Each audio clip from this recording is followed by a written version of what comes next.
Ibu Tina, tadi Ibu sudah sedikit mengulas bagaimana BRI MI ini ke depannya mungkin akan fokus pada investor retail gitu. Mungkin boleh dijelaskan strategi apa nantinya yang akan digunakan untuk mencakup lebih banyak lagi investor retail. Apalagi juga BRI Group ini kan punya captive market yang cukup luas. Iya, baik. Strategi kita memang akan meningkatkan pada investor retail yang tentunya yang bersumber dari ekosistem BRI Group. Jadi di situ karena kita ketahui semua bahwa klien atau nasabah BRI Group itu sendiri sudah hampir 60% masyarakat Indonesia ada di situ ya.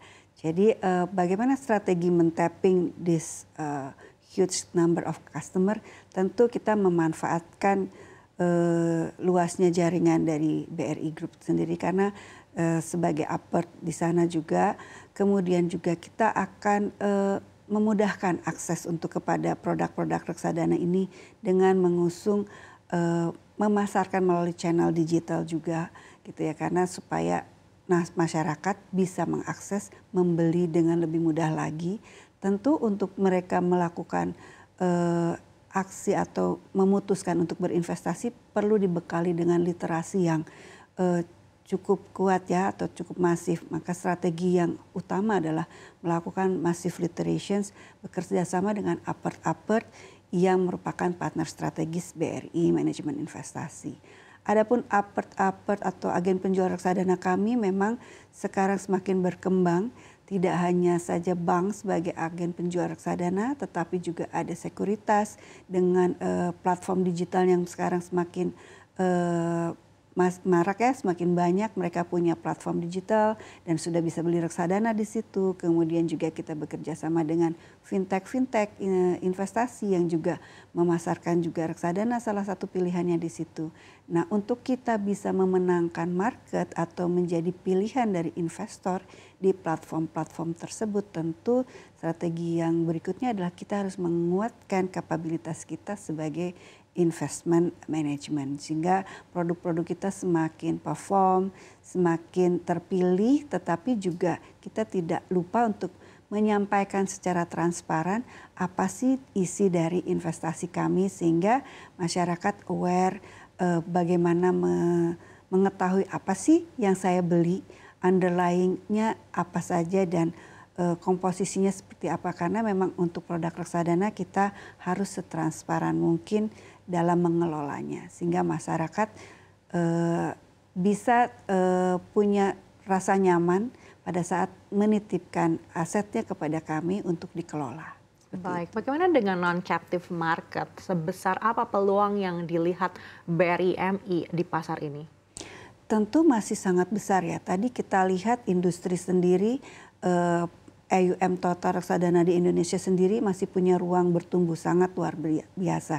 Dan non-captive market ini memang datang atau kita tag dari tadi partner-partner Apert yang sekuritas, kemudian fintech, karena itu kita consider as non-captive market yang mereka sendiri juga punya client base masing-masing dengan profil-profil yang unik di masing-masing partner Apert kami.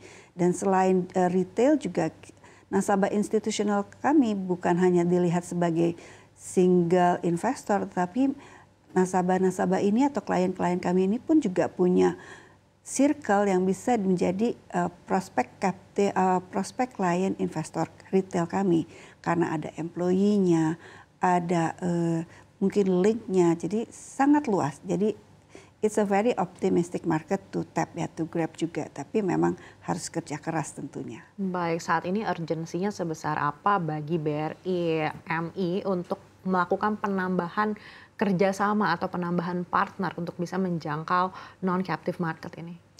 Sebenarnya kalau dari sisi jumlah partner, relatif kami sudah cukup banyak karena memang BRI MI ini yang dahulunya Dana Reksa Investment Management sudah hadir 32 tahun, kami kemarin baru ulang tahun 1 Juli, dan itu kita lihat sebagai pioneer reksadana di Indonesia sudah banyak menjalin kerjasama dengan Apert.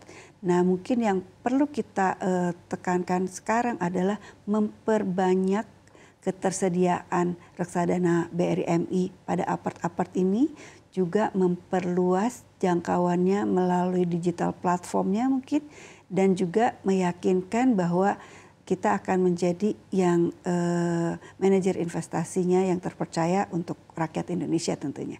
Nah ini tentu dengan proses-proses building relationship yang lebih baik, jadi menguatkan yang sudah kita miliki, apart-apart partner yang sudah menjadi apart strategis lama kami dengan mengisi dengan lebih intens lagi. Produk-produk kita mungkin ada produk-produk yang temanya baru, mungkinnya sudah mengikuti tren kebutuhan masyarakat baru, mungkin belum ada di platformnya apart-apart partner kami, dan itu yang kita intensifkan untuk tersedia. Sehingga masyarakat punya pilihan yang cukup leluasa untuk membeli produk reksadana di platform digital maupun di unit-unit kerja atau channel-channelnya apart konvensional kami. Baik, apakah literasi keuangan ini menjadi salah satu strategi untuk bisa menuju ke sana?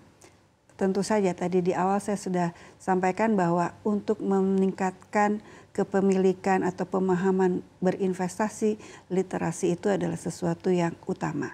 Karena untuk membeli produk investasi ini harus dimiliki dulu dasar pemahamannya.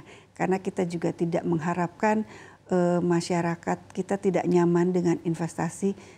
Sepanjang saya membidangi produk investasi ini, saya beli reksadana salah satu solusi dari kebutuhan masyarakat. Sebenarnya kalau misalnya tidak ada waktu untuk melihat emiten satu persatu, mempelajari obligasi satu persatu, sebenarnya jawabannya ada di reksadana. Kita punya underlying yang beragam di situ dan punya expert yang menjadi fund manajernya. MI berinvestasi cukup tinggi untuk capability talent-talent ini. Ya memang tugasnya untuk mengelola aset under management yang dipercayakan ke MI ya. Kemudian juga literasi ini sangat harus dilakukan oleh semua pihak, karena tadi pemahamannya terlalu terbiaskan oleh investasi-investasi yang sekarang mungkin terakhir-terakhir jadi mengecewakan investor, sehingga punya presiden bahwa investasi adalah sulit, investasi adalah mahal, investasi adalah untuk orang kaya. Mungkin persepsi-persepsi itu bisa kita cerahkan dengan kegiatan literasi yang lebih masif lagi. Baik, kita tahu masyarakat terutama investor baru ini kan sering sekali terjebak pada janji-janji investasi yang ternyata tadi Ibu sampaikan mengecewakan begitu. Bagaimana menurut Ibu cara untuk bisa meningkatkan kesadaran masyarakat untuk lebih aman berinvestasi?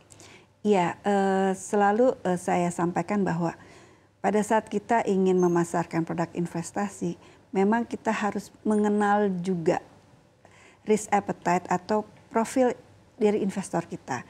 Kadang-kadang kita beranggap semua orang punya pengetahuan yang sama, sehingga kita mendeliver produk yang mungkin sebenarnya advance untuk dia, tapi mungkin enggak untuk investor yang lain. Pertama, kita harus mengenalkan diri kita pada profil investor kita. Kedua juga transparan.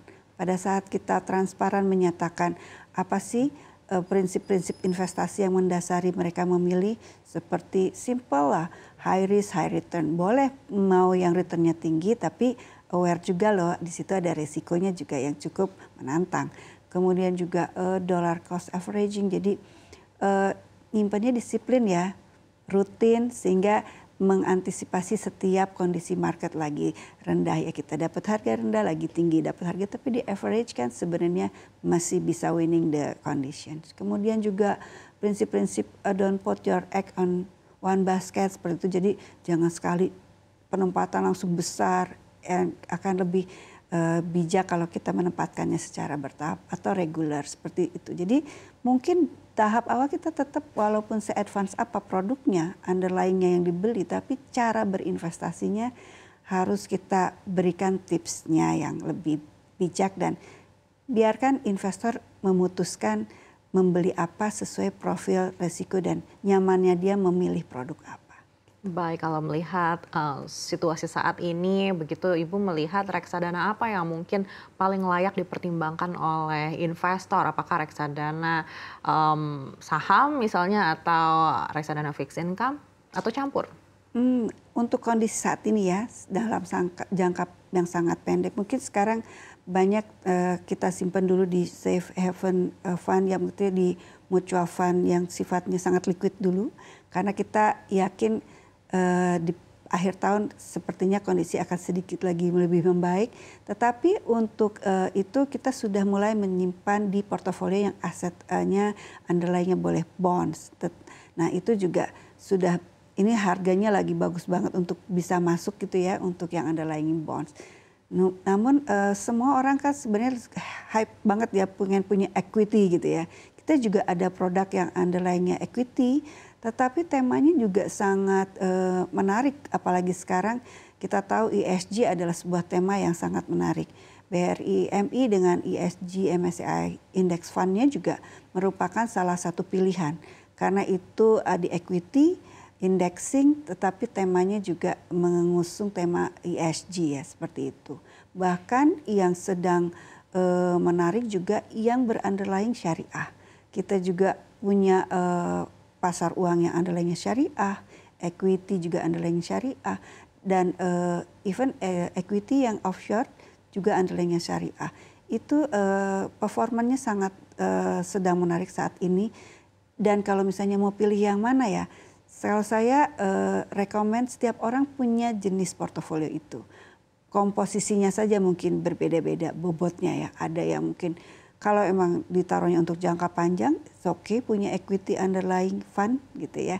Karena dia istilahnya resiko fluktuasi di saham itu sebenarnya termanage dengan penempatan yang cukup panjang. Jadi kembali pada saat kita mau memilih, kita kembalikan pada kebutuhan investasinya apa. Karena berinvestasi tidak sama dengan berspekulasi. Menempatkan portofolio di reksadana tidak untuk dilihat setiap hari seperti kita bermain melihat harga saham atau apa gitu. Jadi behaviornya sedikit berbeda. Tetapi pilih yang mana ya sekarang tergantung kebutuhannya. Kadang kalau memang kebutuhannya untuk jangka panjang, saat ini punya underlying equity juga bagus juga gitu, seperti itu. Kembali lagi ke kebutuhan investor. Sekali lagi terima kasih Ibu Tina Meilina, Direktur Utama BRI Manajemen Investasi, sudah bersama kami kali ini di Money Talks. Thank you.